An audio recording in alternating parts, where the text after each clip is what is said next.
Sejam muito bem-vindos a mais um vídeo aqui neste canal. Eu sou Daniele Roseno, advogada, imigrante, youtuber sem carisma. No vídeo de hoje, a gente vai falar sobre um assunto polêmico. Eu sei que eu já comecei vários vídeos assim, mas é que tem muita coisa engasgada que eu preciso falar pra vocês. Eu preciso colocar pra fora, eu preciso jogar isso no mundo, entendeu? Então você tenha paciência e fique aí se você tiver interesse em saber. A gente vai falar sobre saúde no Canadá. Se você tá pesquisando pra morar no Canadá, ou se você mora no Canadá, ou se você morou no Canadá, você sabe muito bem que esse assunto ele é polêmico mesmo, que as pessoas tendem a não gostar quando a gente fala sobre isso. Mas eu vou falar porque no final do dia eu não tô tão preocupada assim com o que o povo tá pensando da minha opinião. Você entende? Eu estou preocupada com o que as pessoas que me amam pensam sobre a minha opinião. As pessoas que eu não conheço, não me importa muito. Então, o que eu vou te sugerir? Assiste o vídeo, vê se você consegue extrair alguma coisa que vai te ajudar dentro do que eu vou falar aqui. Se você achar que não te ajudou, que não te serve pra nada, beleza, segue tua vida, segue o jogo, nenhum problema com isso. Se você achar que te ajudou, que é importante o que eu vou compartilhar, então você comenta, você se inscreve, você manda esse vídeo para outras pessoas. Porque quando a gente vê uma informação que é útil, a gente compartilha. E é isso que eu vou fazer com vocês hoje. Vou compartilhar o que eu acho de útil dentro da minha breve experiência de apenas 9 anos de Canadá a respeito do sistema de saúde. Para fazer esse vídeo, eu reuni um pouco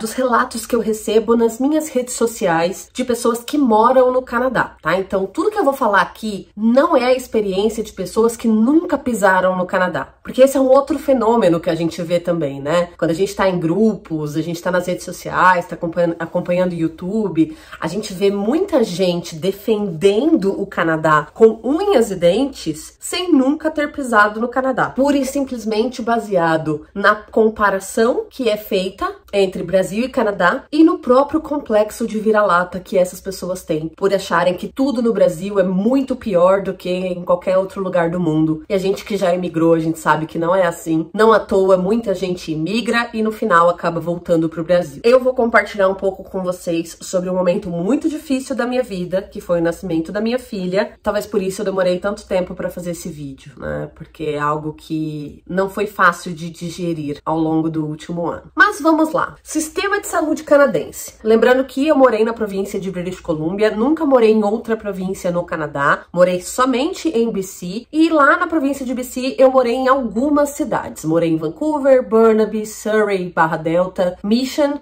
foi essa última cidade que eu morei, que é mais no interior. Morei em North Vancouver, já falei North Vancouver? North Vancouver morei também. Enfim, foram essas regiões as que eu morei lá, então conheci bastante, né? Infelizmente tive a experiência de ir para alguns hospitais, tive a experiência de ter médico de família, tive a experiência de parir no Canadá, tive a experiência de ter que ir para emergência e é um pouco sobre isso que a gente vai conversar. Eu quero que vocês saibam que o que eu vou falar aqui não está revestido de ódio, apesar de todos os problemas que eu passei na saúde do Canadá. Eu não tenho ódio do país, eu não tenho ódio da minha história, eu não tenho ódio das pessoas, eu não tenho ódio do canadense. E se você é uma pessoa que me interpreta dessa forma, talvez você esteja muito melindrado, porque falar a realidade dos fatos, de coisas que de fato aconteceram, né? Falar a nossa experiência quando ela é ruim com alguma coisa que a gente gosta, não significa odiar. Eu gosto muito do Canadá por vários motivos. A saúde não é um deles. E vocês vão entender mais até o final desse vídeo. Então vamos lá, eu cheguei no Canadá em 2015, final do governo Harper, ano de eleição do Trudeau. Então o Trudeau ele foi eleito em 2015 com a promessa de que ele seria um governo incrível para os imigrantes, que ele seria um governo que descriminalizaria as drogas, a maconha. Ele começou com a ideia da maconha. Eu acho que o degringolar que a gente está assistindo hoje acontecer com o Canadá, ele começou ali.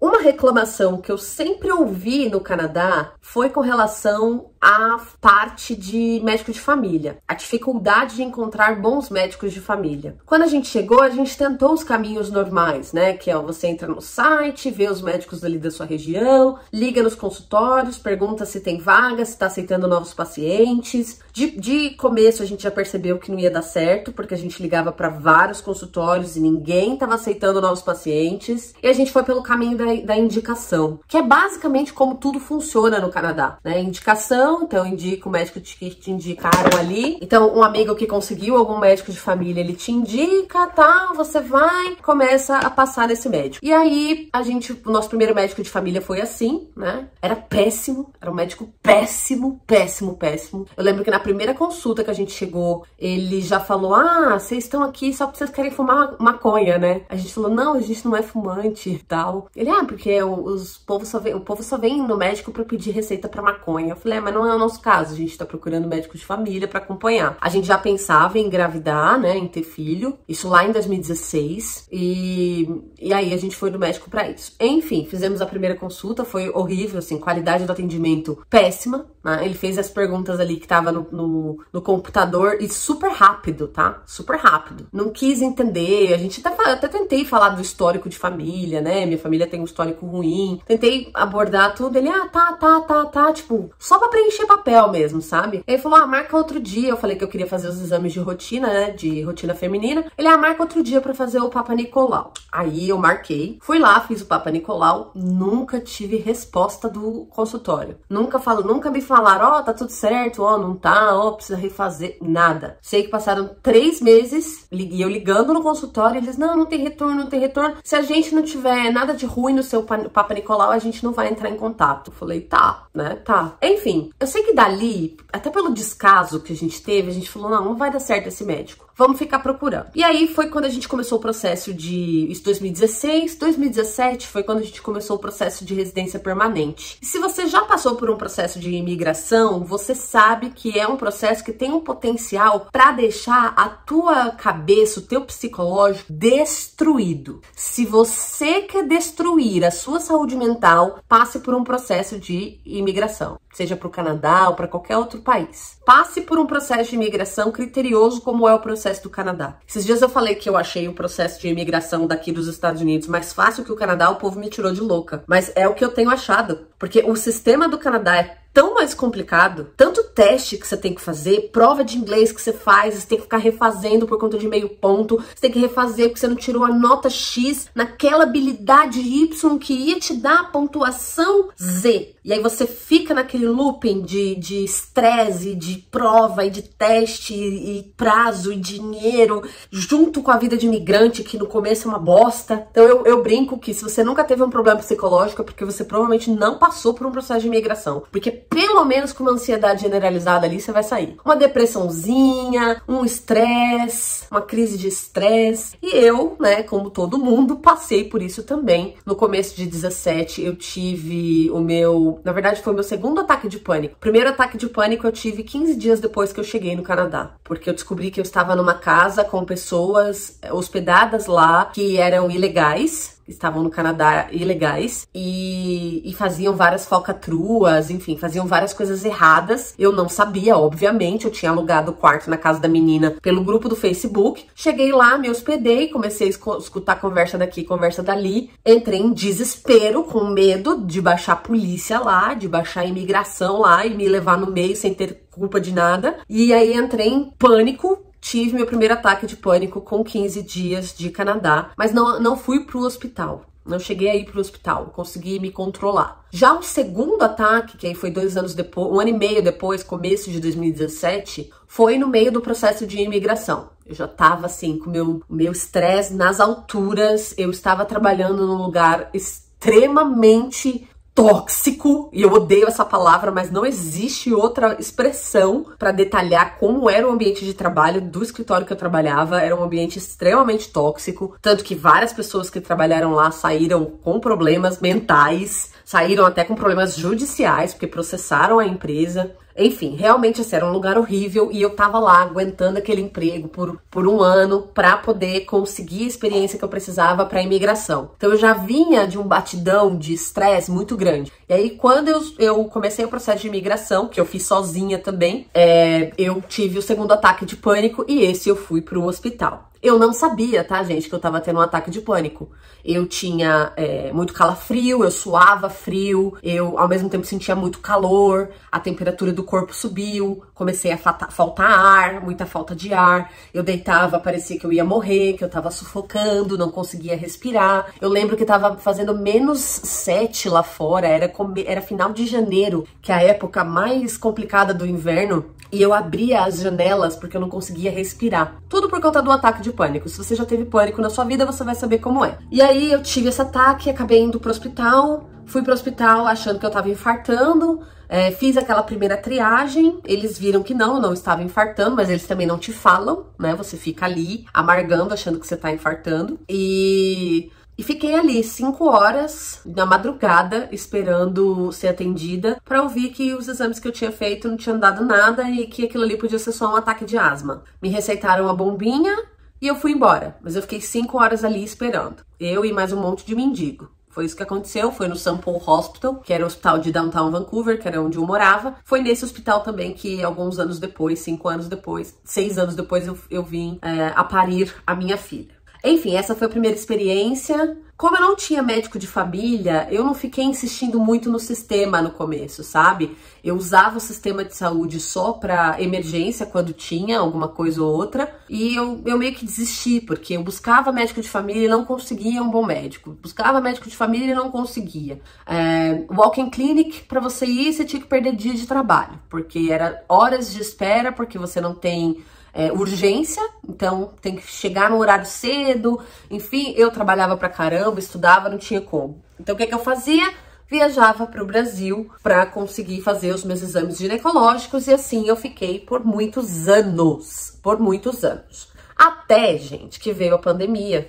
E na pandemia eu tomei a vacina, né? Eu não sou uma pessoa anti-vacina, porque eu sei que o povo aqui esquerdista que me assiste já sai me xingando, anti-vacina, terrorista, aquela coisa toda. Não sou, tá? Tomei minha vacina, tomei 3 doses de vacina contra a Covid. E na primeira dose, logo depois da primeira dose, eu tive o primeiro ataque de asma. Eu me lembro até hoje, foi um dia que eu tava voltando da casa de uma amiga e eu tive o pulmão, eu senti o pulmão assim como se fosse arriar, sabe? Sabe assim, como se tivesse um gato, tivesse engolido um gato, fez um...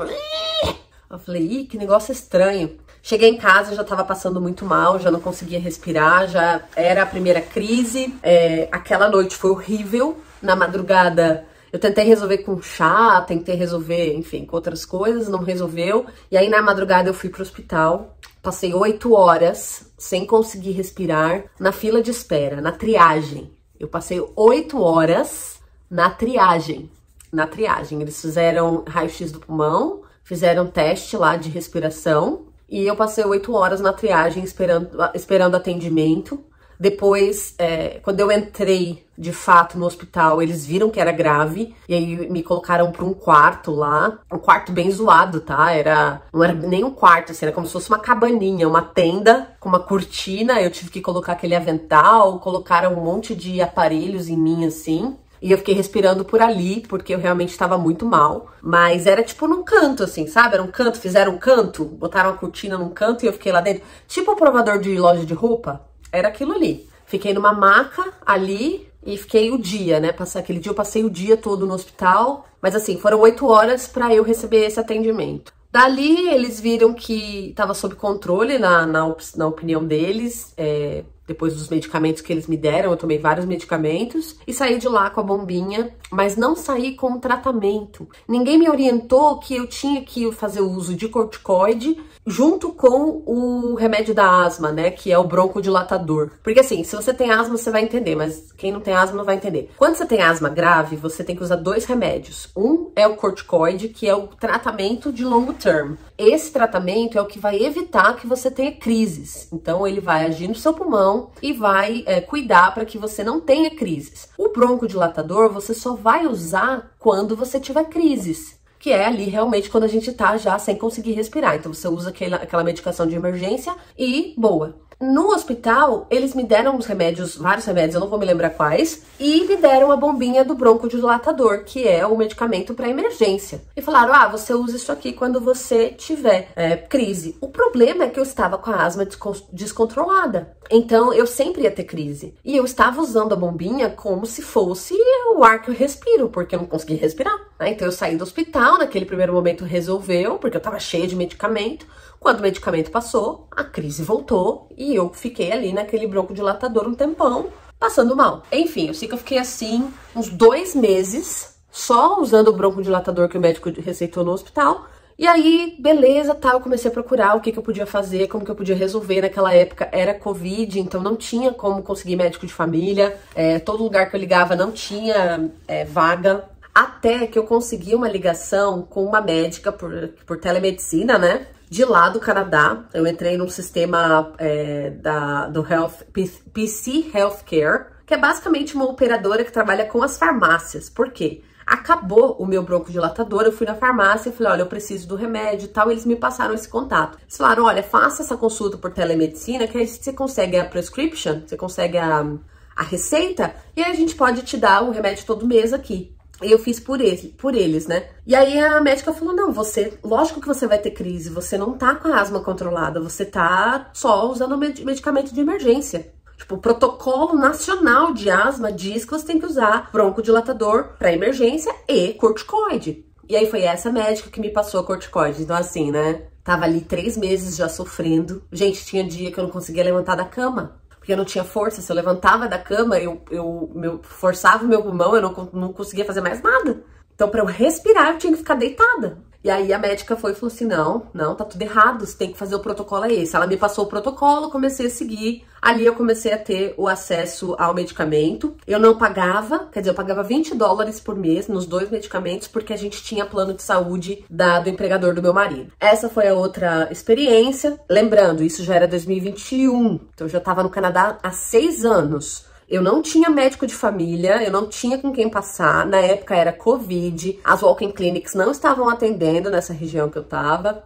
E era isso, era emergência e você que se vire. E aí tinha a parte da telemedicina, que foi essa coisa que eu vim descobrir depois e consegui fazer na época, porque, enfim, tudo se modernizou muito rápido para conseguir atender a demanda da Covid. Enfim, né, você pode até falar, mas foi você que não sabia navegar pelo sistema, você que não entendia o sistema e tal. E sim, eu acho que sim, eu não entendia o sistema, eu não entendia que eu precisava de um acompanhamento de walk-in clinic, pelo menos, para conseguir as receitas. Na época, a telemedicina era uma novidade, então meio que todo mundo estava aprendendo como lidar. E tudo que eu tinha conseguido até ali do sistema de saúde, ou foi assim na emergência, sendo tratada que nem lixo, ou foi por alguma indicação de alguma amiga que tinha. Eu tive uma outra médica de família também, que me ajudou na época que eu tava tomando ansiolítico, que ela foi uma indicação de uma amiga minha. E essa minha amiga finalmente tinha conseguido um médico de família, e aí essa médica me aceitou e deu 6 meses, a médica mudou pra Kelowna e parou de aceitar todo mundo de Vancouver. E aí eu fiquei sem médico de família de novo. Então assim, nunca vi essa médica também, o atendimento foi todo por telefone. Então assim, era complicado, sabe? De você conseguir as coisas, e aí toda vez que você vai é uma humilhação, você perde dia de serviço, fica 8 horas esperando, quando é atendido é mal atendido, e você cansa, sabe? Você cansa. E fora que assim, né, toda essa humilhação, aí o cara não te passa o protocolo certo, você não tem confiança de que você tá recebendo o atendimento de saúde adequado. Eu tinha 0 confiança. Tudo que acontecia no Canadá eu validava com o médico do Brasil. Absolutamente tudo. Eu sabia que eu não estava recebendo prevenção ali. Eu sabia que não tinha, ninguém ali tava se importando de fato com a minha saúde, sabe? E enquanto eu tava jovem, sem muita necessidade, eu fui levando do jeito que dava. O que dava pra resolver no Brasil, eu resolvia no Brasil e ia levando. Eu realmente só usava quando era emergência. E todas as vezes que eu precisei da emergência no Canadá, foi essa grande bosta de serviço. 8 horas esperando, 6 horas esperando, atendimento ruim. Porra, se o cara já fez a sua triagem, já viu que você não tá morrendo, custa dar uma orientação, falar, ó, você não tá morrendo. Marca uma consulta com o walk-in clinic e boa. Ou então, olha, você não tá morrendo, passa pro seu médico de família, marca com o seu médico de família, vamos passar aqui uma medicação rápida de emergência e acabou. Mas não, sabe? Deixa você esperando 8 horas, ainda te passa o protocolo do remédio errado. Não tá nem aí, não tá nem aí se você vai sair dali e vai morrer na esquina. Não quer saber. Porque não tem explicação, gente. O protocolo nacional de asma é tal. O cara vai me dar a bombinha de emergência e não explica o que tem que fazer? Médico de família é essa coisa. Os caras ganham uma fortuna, você liga, você tem que implorar. Você tem que implorar pra ele te atender. Depois que eu descobri que a minha médica só atendia, só aceitava paciente se fosse indicação, eu falei, cara, isso aqui é ridículo. Isso aqui é ridículo. E eu só consegui médica de família porque eu estava grávida. Eu vou chegar na parte da minha gravidez, mas antes da gente falar do meu parto e da gravidez no Canadá, eu vou compartilhar com vocês aqui alguns relatos que eu recebi nas minhas redes sociais de pessoas que também passaram por problemas parecidos com essa questão de ausência de prevenção e de cuidados, né? Eu falava sobre Papa Nicolau, exames de rotina femininos, que você não tem. Ah, o protocolo internacional são 3 anos. Tá, mas se você tem um histórico de câncer na sua família, você deveria ter um atendimento mais personalizado. Se a sua mãe teve câncer, sua avó teve câncer, a minha irmã teve câncer de útero, né? Minha avó teve câncer, faleceu de câncer. Minha outra avó teve também. Então, assim, meus avós, quero dizer, também tiveram câncer. Os 2 morreram de câncer. E assim, eles não estão nem aí para prevenção, eles não estão nem aí para sua saúde. Eles estão lá para apagar incêndio e os médicos de família estão lá para ganhar muito dinheiro e ter uma vida bem tranquila, porque eles atendem quem eles querem, quando eles querem. Quando eles não querem atender, eles falam que estão com a agenda cheia. E eu não sei se tem alguém que regula isso. Eu não sei se tem alguém cobrando deles maior produtividade. Como a gente tá falando de serviço público, eu acredito que não, tá? Eu acredito que não, porque é o que eu já falei pra vocês aqui. Governo é parasita. Governo não produz nada. Governo só serve pra extorquir nosso dinheiro. Então, minha filha, o que eu vi ali era uma tranquilidade muito grande da minha médica de família, essa última que eu tive, no sentido de, vou atender só se eu quiser. Só atendo por indicação. Todas as pessoas que eu indiquei, ela aceitou.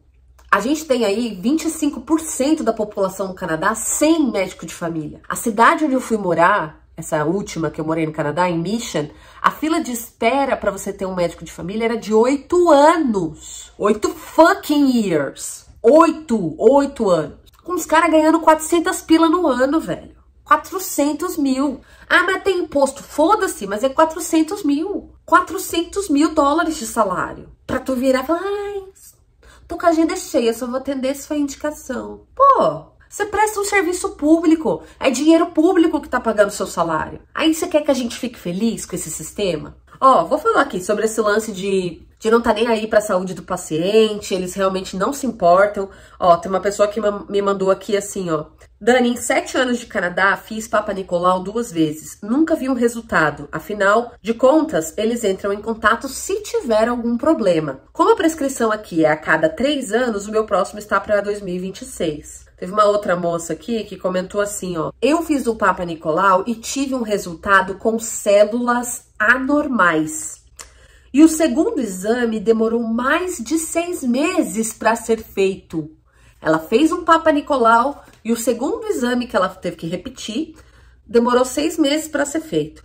Eu já estava pirando, querendo ir para o Brasil, mas o meu médico de família falou que mesmo que fosse câncer, o crescimento é lento, então eu não deveria me preocupar, eu poderia ficar tranquila.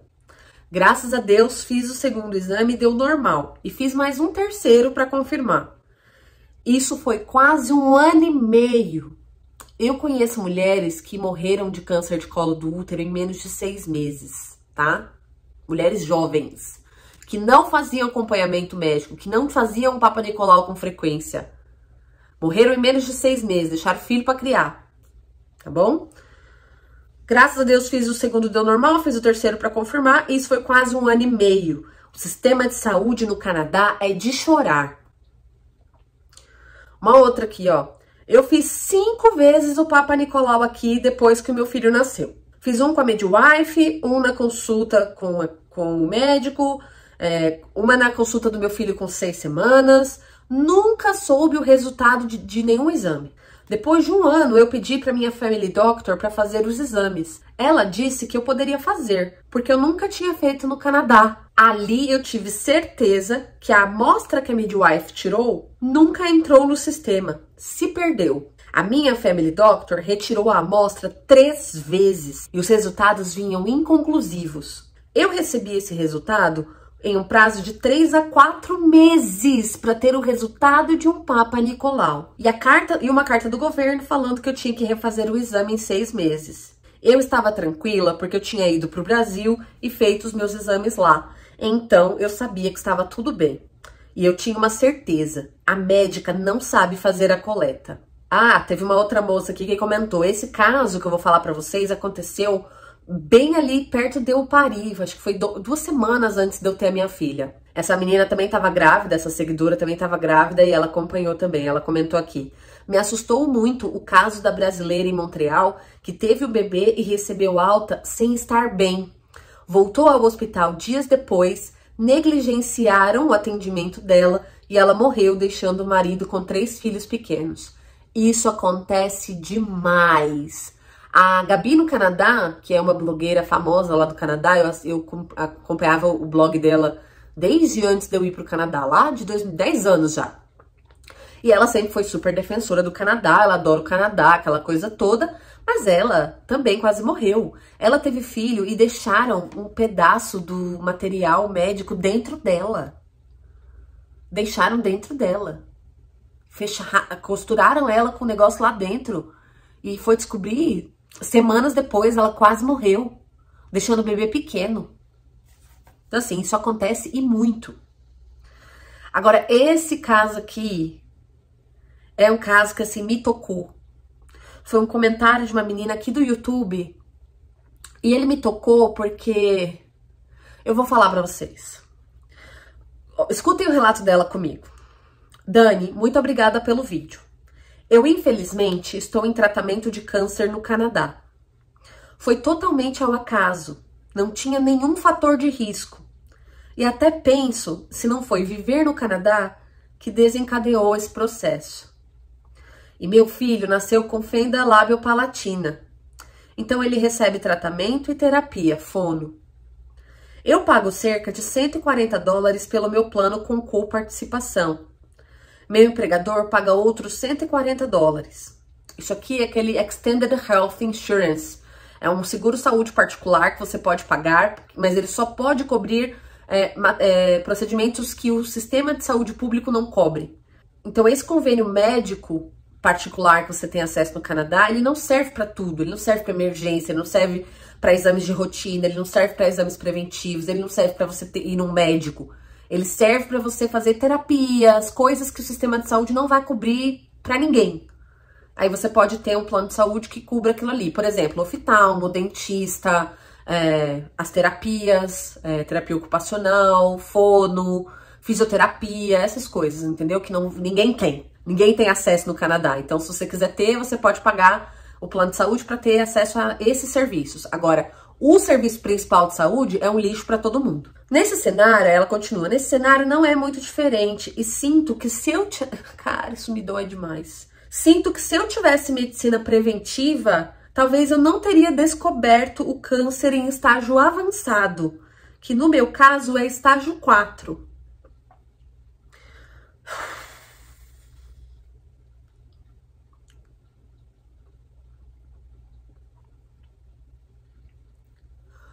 A minha avó morreu tem 2 anos e ela morreu de câncer e a gente só descobriu o câncer dela no estágio 4. E minha avó era a pessoa mais saudável que eu conheci na minha vida inteira. Minha avó andava 5 quilômetros com 87 anos. A minha avó comia o que ela plantava. A minha avó era lúcida. A minha avó tinha energia. Em 1 ano ela definhou. Minha dúvida é, eu pago, além do plano, o imposto, que é cerca de 30 a 35% do meu paycheck, que é o Olerite. Alto, como você sabe, e fala em vários vídeos. Aí nos Estados Unidos, como é a questão dos impostos? Essa quantia alta é descontada também? Outro ponto, eu morei nos Estados Unidos em um intercâmbio de 5 meses em 2013. Lembro que a comida era bem mais barata que o Canadá. Enfim, ela me deu... algumas dicas de vídeos que ela gostaria de ver aqui no canal. Aí ela fala assim, eu acho você muito coerente em relação ao Canadá. Depois de 9 anos morando aqui, Essa moça chegou na mesma época que eu, cara. Depois de 9 anos morando aqui, não aguento mais blogueiro falando que aqui é a maior maravilha. Tenho muita vontade de sair do Canadá, mas infelizmente parece que os problemas de saúde, principalmente o meu, nos fazem ficar presos aqui. Caralho, que bosta.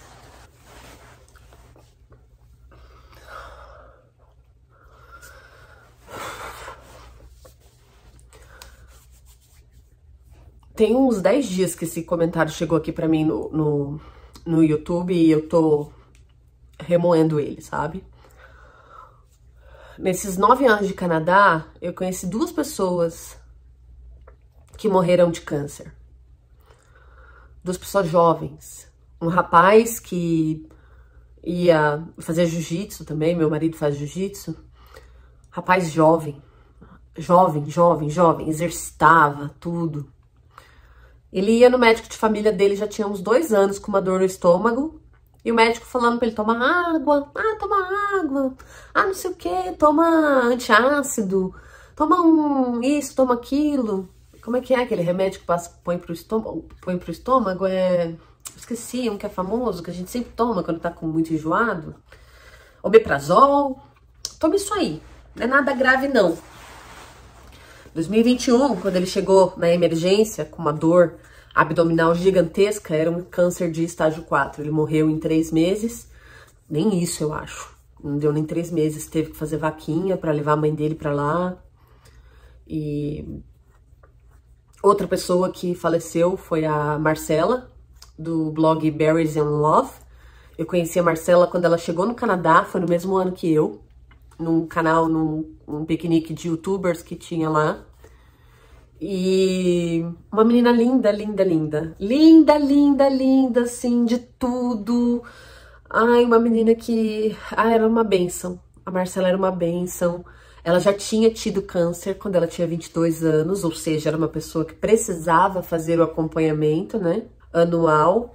E quando o câncer voltou, ela descobriu porque ela fez os exames no Brasil. E aí, dali pra frente, foi tendo o atendimento e tudo. Ela até tentou uns tratamentos alternativos no México, enfim. Foi uma luta também. Ela ficou 1 ano e pouco lutando contra o câncer. E veio a falecer em 2020. A Marcela, ela faleceu no mês que a gente descobriu que minha avó tava com câncer no Brasil. E aí eu fui pro Brasil muito mexida, foi a última vez que eu vi minha avó. Ela, dali pra frente, ela definhou e faleceu.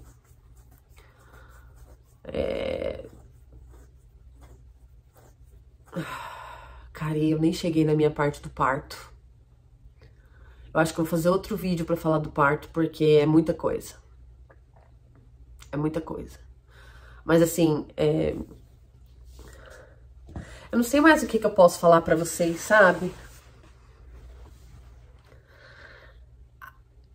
O que me deixa mais irritada é que a gente fala tudo isso pras pessoas e as pessoas falam, mas aqui no Brasil é muito pior. Não, porque nos Estados Unidos é tudo muito pior. Aqui pelo menos tem. Aqui pelo menos o sistema é igual pra todos. Cara, você quer me... porque aqui o sistema é justo, é igual pra todo mundo. Quero que se foda o sistema.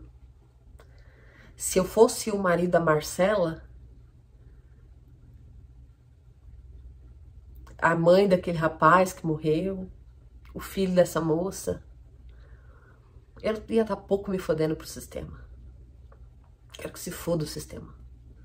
Porque na hora que é o teu filho ali, na hora que é você ali lutando pela vida, você não tá pensando em justiça social. Não seja hipócrita.